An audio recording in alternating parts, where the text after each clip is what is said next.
Halo Sumatera Utara hari ini kembali menjumpai Anda untuk edisi Kamis 6 Februari 2025 bersama saya Lukman Hakim Storus. Dan seperti biasa tim redaksi kami juga telah merangkum informasi teraktualnya hari ini dan berikut informasi selengkapnya di Sumatera Utara hari ini.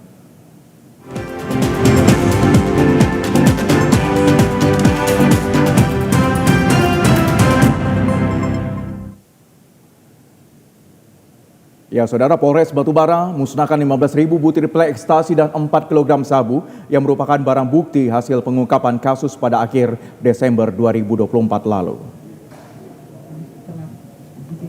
Pemusnahan barang bukti narkotika digelar di halaman Mapolres Batubara. Kapolres Batubara, AKBP Taufik Hidayat Tayyip, dihadiri unsur Forkopimda Batubara.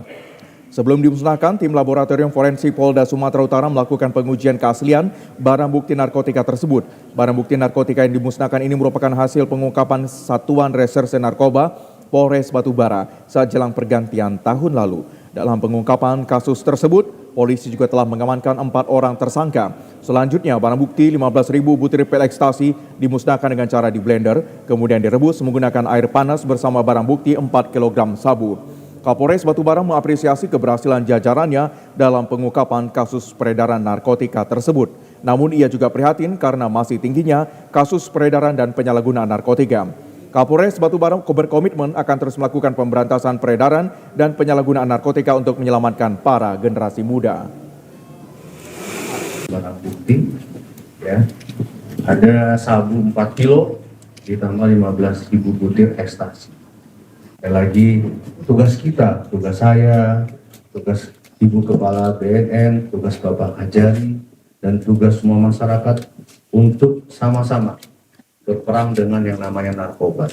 Komitmen kami tetap perangi narkoba dengan Forkopimda, Kepala BNN, dan semua masyarakat bergandengan tangan untuk memerangi narkoba. Para petani cabai khawatir akan anjloknya harga cabai saat musim panen raya mendatang. Rumah produksi bersama komoditas cabai yang dibangun pemerintah dengan tujuan untuk menjaga stabilan harga dianggap belum dapat memberikan solusi. Kabupaten Batubara merupakan salah satu sentra penghasil cabai di Provinsi Sumatera Utara. Saat ini para petani cabai di Batubara akan segera memasuki masa panen raya. Namun panen raya tidak selalu membawa kebahagiaan bagi para petani. Pasalnya setiap panen raya harga cabai di tingkat petani selalu anjlok. Salah seorang petani Kamal mengatakan saat panen raya berakhir di bulan Oktober 2024 lalu, cabai milik petani hanya dihargai Rp10.000 hingga Rp12.000 per kilogram. Kondisi ini sangat merugikan petani karena tidak dapat menutupi biaya produksi yang semakin tinggi. Untuk mengantisipasi anjloknya harga saat panen raya, sebagian petani memilih memanen cabai yang masih hijau sebab harga cabai di pasaran saat ini terbilang tinggi. Sebelumnya pemerintah melalui Kementerian Koperasi dan UKM telah mendirikan rumah produksi bersama komoditas cabai di Batubara. Tujuannya untuk menampung hasil panen petani dengan harga wajar terutama saat musim panen raya. Namun hingga saat ini rumah produksi bersama komoditas cabai yang dibangun dengan anggaran hingga Rp9 miliar itu belum pernah membeli cabai dari para petani. Para petani berharap rumah produksi bersama komoditas cabai dapat dikelola secara maksimal sehingga dapat mensejahterakan para petani cabai di Batubara. Di panen raya pada Oktober 2024, harga cabai dari tengkulak ditetapkan pada kami yaitu kisaran harga Rp10.000 sampai Rp12.000 saja. Ya, kalau rumah produksi bersama atau RPB dari pemerintah Kabupaten Batubara, kami mendapat informasi dari pengelola RPB akan memberikan harga yang ideal bagi kami petani cabai Kabupaten Batubara, yaitu Rp20.000 per kilogramnya. Tapi sayangnya hingga saat ini pihak pengelola RPB belum pernah melakukan pembelian sekalipun. Pemerintah melalui Kementerian Energi dan Sumber Daya Mineral ESDM menerapkan aturan baru dalam sistem penjualan tabung gas LPG 3 kg dapat dilakukan di tingkat eceran. Jika sebelumnya pedagang eceran dilarang menjual gas 3 kg meskipun diberi peluang untuk berubah fungsi menjadi pangkalan, namun kini peraturan tersebut berubah dengan mengalihkan pedagang eceran menjadi sub-pangkalan. Perubahan aturan tersebut, PT Pertamina Wilayah 1 Sumbagut mengikuti kebijakan yang ditetapkan pemerintah menaikkan status pedagang eceran menjadi sub-pangkalan. Humas PT Pertamina Sumbagut Susanto Agus Satria memastikan di Sumatera bagian utara tidak ada terjadi kelangkaan dan diharapkan masyarakat untuk tenang karena pasokan mencukupi. Untuk harga eceran tertinggi bagi pangkalan tabung gas LPG 3 kg sebesar Rp17.000 dan bagi sub pangkalan diharapkan dapat menyesuaikan harga kepada masyarakat. Meski pasokan tabung gas LPG mencukupi di Sumbagut, namun PT Pertamina menunggu aturan penyesuaian aturan teknis dari pemerintah selaku regulator. Guna memastikan penyaluran tabung gas tepat sasaran, diharapkan peran serta masyarakat menghubungi call center 135 apabila menemukan agen dan pangkalan resmi Pertamina melakukan kecurangan seperti harga maupun takaran. Pemerintah melalui Menteri Energi dan Sumber Daya Mineral Bahlil Lahadalia mengatakan bahwa pemberian insentif dalam bentuk diskon tarif listrik tidak diperpanjang. Diskon tarif listrik sebesar 50% untuk pelanggan rumah tangga perusahaan listrik negara dengan daya 2.200 volt ampere ke bawah hanya berlaku 2 bulan. Pengumuman itu disampaikan Bahlil di Istana Kepresiden pada Rabu 22 Januari 2025 seperti dikutip dari Antara. Menteri Energi dan Sumber Daya Mineral Bahlil Lahadalia mengatakan bahwa pemberian insentif dalam bentuk diskon tarif listrik tidak diperpanjang.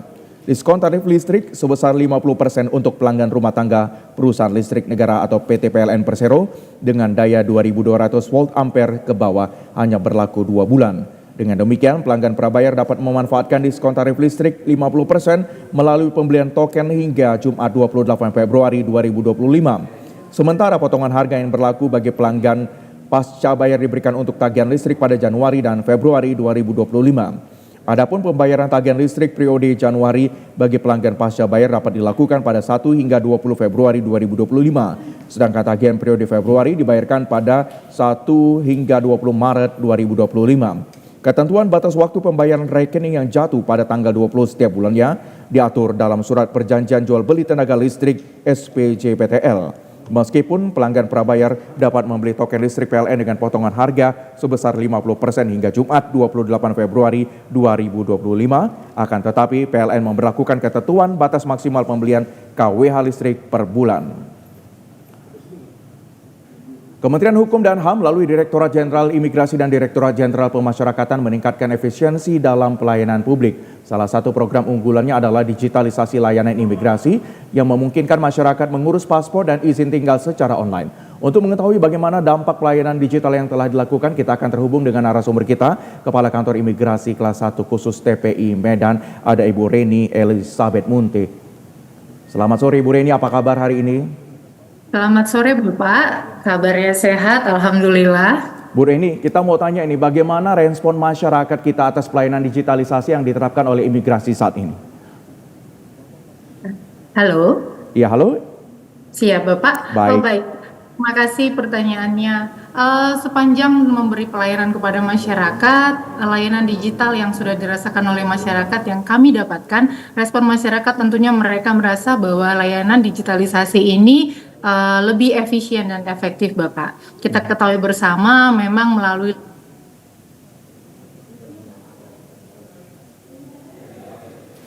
sedikit untuk datang ke kantor kami. Mereka tidak perlu lagi melakukan antrian manual, datang untuk mencari antrian, tetapi mereka bisa melakukan pendaftaran sendiri secara mandiri melalui aplikasi yang sekarang adalah M-Paspor untuk layanan paspor.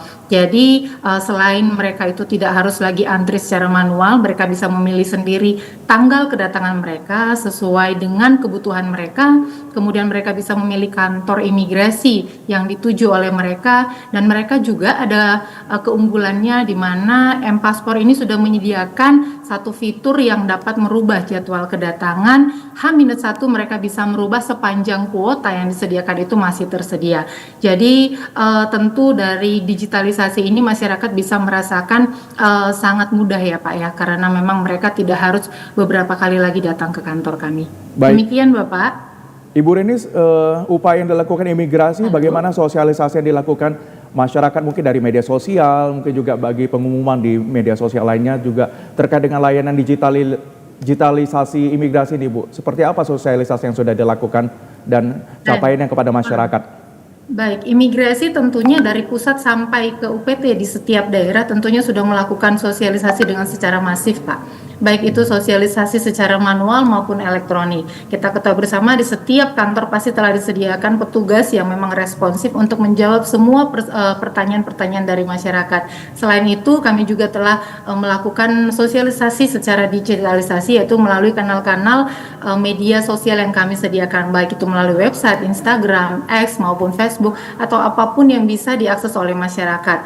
Tentunya kami juga memiliki target, Pak, supaya memang media sosial kami ini bisa diakses dan mudah dipahami oleh masyarakat. Kami juga sering kali mengadakan kerjasama dengan tentunya orang-orang, Pak, yang sering mengekspos tentang imigrasi terkait layanan yang saat ini mungkin menjadi satu target yang mudah digunakan oleh masyarakat. Jadi saat ini kami selalu, Pak, dan memang tiap kali ada informasi-informasi terkini pasti kami update melalui media sosial kami. Demikian, Pak. Baik, Ibu Reni, kalau boleh tahu nih, keunggulan dalam pengurusan paspor secara digital seperti apa? Selain kemudahan mungkin dari harga dan mungkin layanan lain sebagainya itu seperti apa, Ibu, keunggulan dari digitalisasi ini? Oke, baik. Kalau keunggulan mungkin langsung bisa dirasakan oleh masyarakat ya, Pak. Kalau kita lihat dulu, masyarakat itu kalau dilayani secara manual mereka harus datang, Pak. Mungkin kita buka 7:30, mereka harus datang pagi-pagi sekali untuk antri di kantor kami. Itu pasti dirasakan di seluruh Indonesia. Namun sekarang ini mereka tuh tidak perlu lagi melakukan itu dari rumah. Ibu rumah tangga atau siapapun bisa melakukan pendaftaran dimanapun dan kapanpun mereka mau melakukan pendaftaran itu. Yang kedua, tentunya ini juga bukan hanya dirasakan oleh masyarakat, tetapi juga kepada kami oleh petugas. Kenapa? Karena kami juga lebih mudah untuk melakukan verifikasi terhadap dokumen yang diberikan oleh masyarakat, karena mereka mengupload sendiri atau mendaftar sendiri data-data atau dokumen yang diperlukan oleh instansi kami dalam pembuatan paspor itu. Kemudian kita tahu bahwa ini tentunya mengulangi pemakaian atau penggunaan kertas ataupun paperless. Secara ini adalah efektif untuk instansi dalam memberikan pelayanan kepada masyarakat secara digital. Tapi Ibu Reni, mohon maaf nih, banyak sekali masyarakat kita yang masih mengaku sulit terkait dengan layanan digitalisasi imigrasi. Tanggapan Anda seperti apa? Baik, Pak, kami sadar, Pak. Tentunya kami akan memiliki komitmen untuk memberikan pelayanan terbaik masyarakat di samping keterbatasan kami, Pak, untuk memiliki tentunya dengan sumber daya kami, jam kerja yang tersedia tentunya. Tetapi selain adanya keterbatasan itu, kami tahu, Pak, kami di imigrasi juga sudah membangun banyak seperti unit layanan paspor, ULP. Dan itu kami sudah memperhitungkan wilayah-wilayah yang membutuhkan layanan yang lebih, Pak. Tentunya program ini dilakukan oleh pemerintah dalam upaya supaya masyarakat itu semakin bisa kami jangkau. Kami tahu ini menjadi satu kendala dan ini selalu kami lakukan evaluasi untuk kami bisa mungkin nanti ke depannya memberikan kuota lebih kepada masyarakat agar semua masyarakat bisa dilayani dengan baik. Kalau boleh tahu, Bu, kuotanya berapa nih per hari, Bu? Atau mungkin ada nggak kemungkinan untuk ditambah kuotanya mengingat antusias masyarakat kita? Sampai saat ini kisarannya sekitar, kalau di kantor kami ya, Pak ya, kalau di kantor kami itu memang karena saat ini pelayanan M-Paspor itu sudah disediakan sekitar 200 sampai 250, tapi kami dapat informasikan juga, Pak, karena memang di melayani itu, tetapi kita ketahui ada juga masyarakat yang memerlukan layanan khusus seperti masyarakat yang prioritas, orang tua, mereka juga bisa, Pak, langsung datang ke kantor kami dan kami harus melayani mereka. Karena memang ada juga masyarakat yang memiliki kebutuhan yang sangat mendadak ataupun urgent dan itu juga kita layani, Pak. Jadi kita mungkin ke depannya mungkin bisa kita layani dengan tentunya ditunjang dengan sumber daya yang mencukupi juga. Demikian. Itu menarik, Ibu Reni, tentang layanan khusus imigrasi yang diberlakukan mungkin bagi manula, ibu hamil dan mungkin bagi disabilitas. Ini seperti apa, Bu, mungkin pelayanan khusus yang diberikan nantinya, Bu? Itu sebenarnya sudah lama, Pak, kami berikan dan itu di setiap kantor imigrasi pasti ada, itu namanya layanan prioritas kepada masyarakat yang berkebutuhan khusus. Jadi pelayanan ini masih dapat dilakukan secara walk-in, Pak. Walk-in itu artinya mereka datang langsung ke kantor kami tanpa mereka harus melakukan pendaftaran melalui M-Paspor terlebih dahulu. Nanti kita juga tentunya memiliki kuota, Pak, kepada mereka yang membutuhkan kebutuhan khusus tersebut. Itu kita langsung layani, Pak, di kantor kami. Demikian, Pak. Baik. Ibu, kasih tahu dong secara singkat tutorial untuk dalam penggunaan layanan digital ini, Bu, imigrasi seperti apa, Bu? Gimana Bapak? Maaf Pak, kurang Untuk terdengar. tutorial singkat dalam penggunaan layanan Oh, baik. digitalisasi.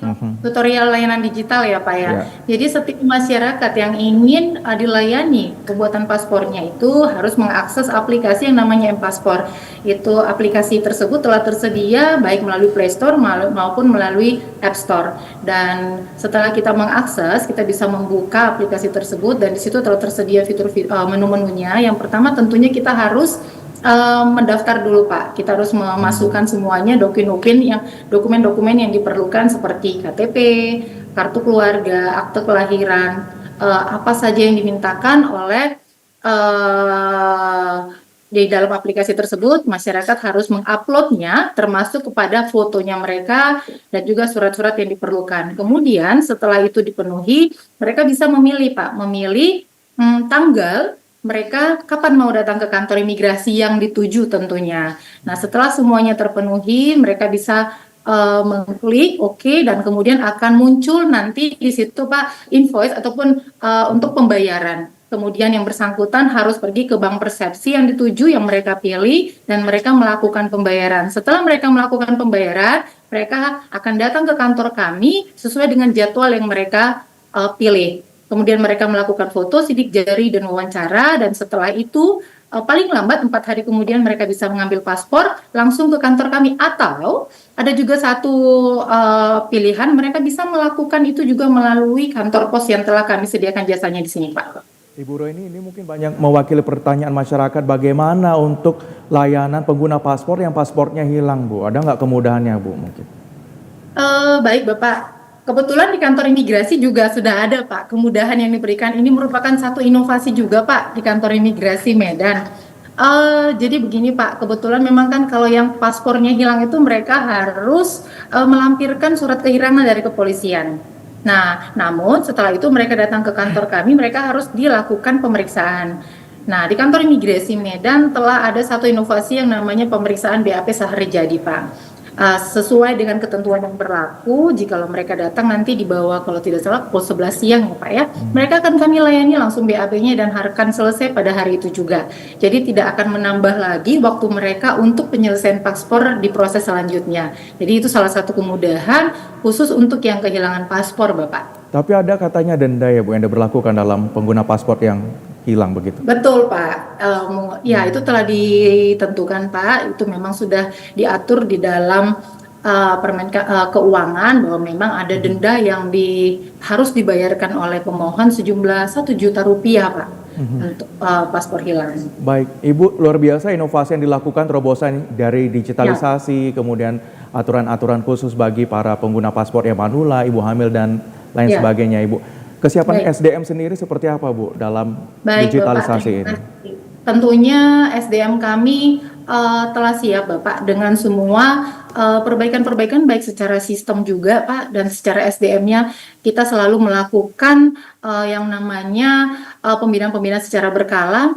Kemudian selalu ada pendampingan dari pusat juga Pak. Kebetulan memang dari pusat, Sistik dan juga bidang terkait yang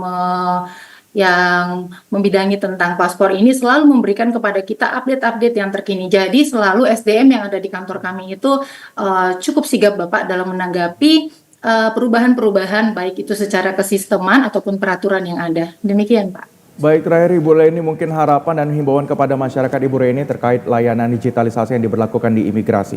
Seperti apa? Baik, terima kasih. Kami berharap masyarakat tetap mendukung pemerintah, khususnya imigrasi, dalam memberikan inovasi ataupun perbaikan-perbaikan ke depannya. Kami berharap masyarakat juga mau Pak belajar bersama dengan kami karena terkadang kita pasti sadar ada sebagian masyarakat kita yang kurang awam dengan namanya digitalisasi. Tapi memang di era yang saat ini kita tidak bisa pungkiri, memang di era digitalisasi itu harus terus kita laksanakan. Jadi kami berharap masyarakat juga bisa mendukung kami dan mari kita bersama-sama juga ingin memberikan pelayanan yang terbaik bagi masyarakat. Demikian Bapak, jikalau ada masukan ataupun mungkin pandangan dari masyarakat sebaiknya imigrasi seperti apa bisa disampaikan kepada kami melalui kanal-kanal media yang sudah kami sediakan juga Bapak. Baik, terima kasih Ibu Reni Elizabeth Munte, Kabid Teknologi Informasi dan Komunikasi Imigrasi kelas 1 khusus TPI. Selamat bertugas kembali Ibu, salam buat teman-teman di sana. Iya Bapak, terima kasih. Salam juga Bapak buat semuanya. Assalamualaikum warahmatullahi wabarakatuh. Waalaikumsalam warahmatullahi wabarakatuh. Kita akan kembali dengan informasi lainnya, Saudara. Pelantikan pengurus organisasi santri santriwati Al-Azhar Asy-Syarif Sumatera Utara (OSA) merupakan salah satu kegiatan pesta demokrasi di sekolah dengan tujuan melegalitaskan pengurus yang baru sekaligus untuk melaksanakan program dalam mencapai visi dan misi sekolah. Pengukuhan dan pelantikan pengurus OSA periode 2024-2025 dilaksanakan pagi tadi dihadiri pengurus OSA yang lama dan yang baru, Direktur Islamic Boarding Al-Azhar Asy-Syarif Dr. Muhammad Adian Simanjuntak, mewakili Dinas Pemuda dan Olahraga Sumatera Utara, Kepala Kementerian Agama dan Dinas Pendidikan Deli Serdang, serta guru dan pengurus Yayasan Al-Azhar Asy-Syarif. Pelantikan pengurus OSA yang baru langsung dilakukan oleh Direktur Islamic Boarding Al-Azhar Asy-Syarif Sumatera Utara yang diawali dengan sumpah dan janji pengurus. Terpilih sebagai Presiden dan Wakil Presiden OSA Santri yang baru dipercayakan kepada Muhammad Ali Zikri Daulay dan Abdullah Ridho Hussein Nasution. Sedangkan Presiden dan Wakil Presiden OSA Santriwati yang baru dipercayakan kepada Rania Almirah Syahni Pasaribu dan Aisnaswa Akila MS. Kakanwil Kemenak Sumut mengatakan pelantikan ini dapat memberikan motivasi dalam menciptakan sumber daya santri dan santriwati yang berkualitas dan berkomitmen untuk memperkuat peradaban moderasi beragama. Tentunya kita harapkan organisasi santri ini menjadi ikon ataupun contoh untuk di internal mereka, khususnya untuk Sumatera Utara, karena saya lihat pengurusannya ini adalah sangat bagus. Untuk menjadi contoh bagi Abi dan Umi, juga seluruh tamu undangan kami sudah boleh meninggalkan memperkuat trust moderasi beragama di kawasan ataupun lingkungan santri Sumatera Utara. Santri Abdullah Ridho Hussein Nasution selaku Wakil Presiden OSA periode 2024-2025 mewakili pengurus yang baru mengatakan akan bekerja secara bersama-sama dengan membuat program kerja yang bermanfaat bagi seluruh santri dan santriwati. Harapan kami kepada seluruh anggota pengurus OSA masa bakti 2024-2025. Kami berharap semoga kita semua bersatu, solid. Karena adanya suatu organisasi ialah karena adanya persatuan di dalam suatu organisasi. Maka kita harus tetap bersama-sama mengemban amanah yang besar ini dengan penuh tanggung jawab kita. Karena kita dipilih di sini sebagai role model bagi teman-teman kita, dan program-program kerja yang sudah kita harapkan tadi, yang sudah kita kerjakan, yang sudah kita buat, semoga seluruh program kerja itu tercapai dengan hasil yang maksimal. Saudara, santri Pondok Pesantren Al-Azhar Asy-Syarif sebagai bagian dari makhluk sosial dituntut untuk berorganisasi dan bersosialisasi dengan banyak orang dengan segala karakter dan kepribadian serta latar belakang mereka yang beragam. Keberadaan organisasi santri dan santriwati Al-Azhar Asy-Syarif atau OSA adalah wadah berkumpulnya sekumpulan santri untuk mencapai tujuan bersama dalam satu organisasi dan mempunyai visi dan misi yang jelas, diketahui oleh semua pengurus organisasi serta disetujui oleh pengasuh pondok. Organisasi telah menjadi perpanjangan tangan guru dan siap membantu serta memberikan semangat untuk setiap kegiatan yang ada di sekolah. Direktur Sekolah Islam Al-Azhar Asy-Syarif Dr. Muhammad Adian Simanjuntak mengatakan ada 4 hal dalam organisasi yang bisa dijadikan landasan. Yang pertama adalah fitro, yaitu satu pemikiran. Organisasi OSA terdapat di Al-Azhar Asy-Syarif dapat mencapai target lebih 80%. Artinya organisasi yang dibuat mampu mewujudkan visi dan tujuan yang dibuat. Terkait dengan Giro, di mana seluruh anggota memiliki rasa kepedulian dan memiliki keinginan untuk melakukan pencapaian yang lebih baik dan di dalamnya terdapat persaingan yang sehat. Sementara itu, Harokah harus memiliki gerakan yang sama, artinya memiliki tindakan yang sama untuk mendapatkan kaidah yang diinginkan secara bersama-sama. Sedangkan Amalia adalah implementasi dari Fitro, Giro, dan Haroko Jika ketiga hal ini sudah dimiliki organisasi, maka harus diperkuat melalui pondasi menuju arah yang lebih baik seperti berani memerangi narkoba, anti-bullying, anti pergaulan bebas, maka sebagai santri dan santriwati akan memiliki nilai-nilai kebaikan dalam membangun bangsa dan negara. Direktur Sekolah Islam Al-Azhar Asy-Syarif Dr. Muhammad Adian Simanjuntak menambahkan, sebagai OSA di Al-Azhar Asy-Syarif harus bertukar pikiran dengan organisasi lainnya untuk membangun organisasi yang ada di lingkungan Al-Azhar Syarif. Pada kesempatan itu, Direktur Sekolah Islam Al-Azhar Asy-Syarif mengucapkan terima kasih kepada orang tua yang telah mempercayakan anaknya menjadi pengurus OSA. Untuk itu, ia berpesan kepada seluruh santri dan santriwati agar tetap mengidolakan orang tua yang telah membesarkan anak-anaknya, karena dengan mengidolakan orang tua, maka seorang anak akan mampu menghargai setiap perjuangan yang dilakukan orang tuanya. Komisi Pemilihan Umum Sumatera Utara secara resmi telah menetapkan pasangan calon gubernur dan wakil gubernur Sumatera Utara nomor urut 1 Bobi Nasution dan Surya sebagai pemenang pada kontestasi Pilkada Sumut 2024.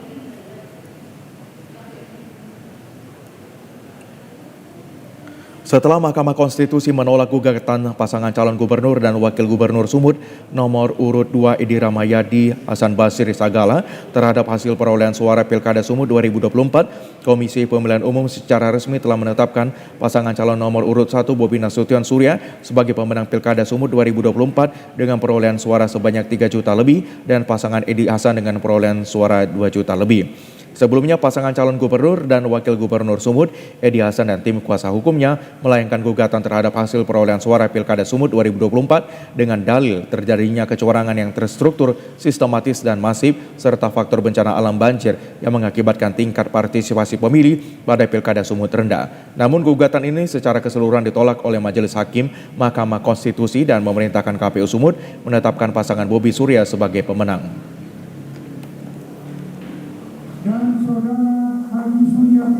Penetapannya berupa berita acara dan juga surat keputusan terkait dengan penetapan pasangan calon terpilih gubernur dan wakil gubernur Utara tahun 2024. Dan tadi juga sudah kita sampaikan, katakan pasangan calon terpilih itu atas nama Bapak Muhammad Bobi Afif Nasution, SCMM, dan Bapak Haji Surya, BC. KPU Sumut juga berterima kasih kepada kedua pasangan calon beserta partai pendukung dan tim sukses serta seluruh masyarakat Sumatera Utara yang telah melaksanakan kontestasi Pilkada Sumut dengan tertib, aman dan damai hingga akhir tahapan yakni penetapan pemenang.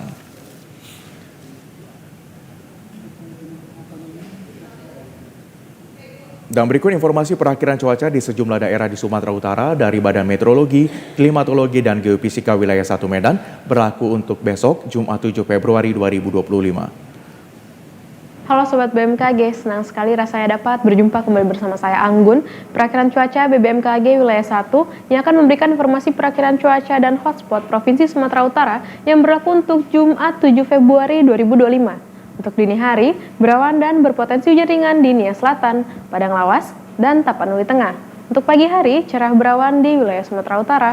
Untuk siang hingga sore hari, berawan dan berpotensi hujan ringan hingga lebat hampir seluruh wilayah Sumatera Utara. Dengan hujan lebat berpotensi terjadi di Dairi, Karo, Gunung Sitoli, Langkat, Mandailing Natal, Nias Utara, Tapanuli Tengah, dan Tapanuli Utara. Untuk malam hari, berawan dan berpotensi hujan ringan hingga lebat di sebagian besar wilayah Sumatera Utara, dengan hujan lebat berpotensi terjadi di Asahan, Humbang Asundutan, Labuan Batu Utara, Pakpak Barat, dan Tapanuli Tengah. Untuk suhu udara berkisar antara 14 hingga 33 derajat Celcius, dengan kelembapan udara berkisar antara 71 hingga 98%, dengan angin yang bertiup dari selatan hingga utara dengan kecepatan 4 hingga 10 km per jam. Untuk titik panas atau hotspot di wilayah Sumatera Utara, pada pantauan tanggal 6 Februari 2025 tidak terdapat. Kami himbaukan untuk selalu waspada potensi hujan dengan intensitas sedang hingga lebat yang dapat disertai petir dan angin kencang di sebagian lereng timur, lereng barat, dan pantai barat Sumatera Utara yang dapat mengakibatkan bencana hidrometeorologi seperti banjir dan longsor. Demikian informasi yang dapat saya sampaikan, semoga bermanfaat. Terima kasih dan sampai jumpa. Informasi tadi mengakhiri jumpa kita di Sumatera Utara hari ini. Mewakili kerabat kerja yang bertugas, saya Lukman Hakim Sitorus mengucapkan terima kasih atas perhatian dan kebersamaan Anda. TVRI, Media Pemersatu Bangsa. Sampai jumpa.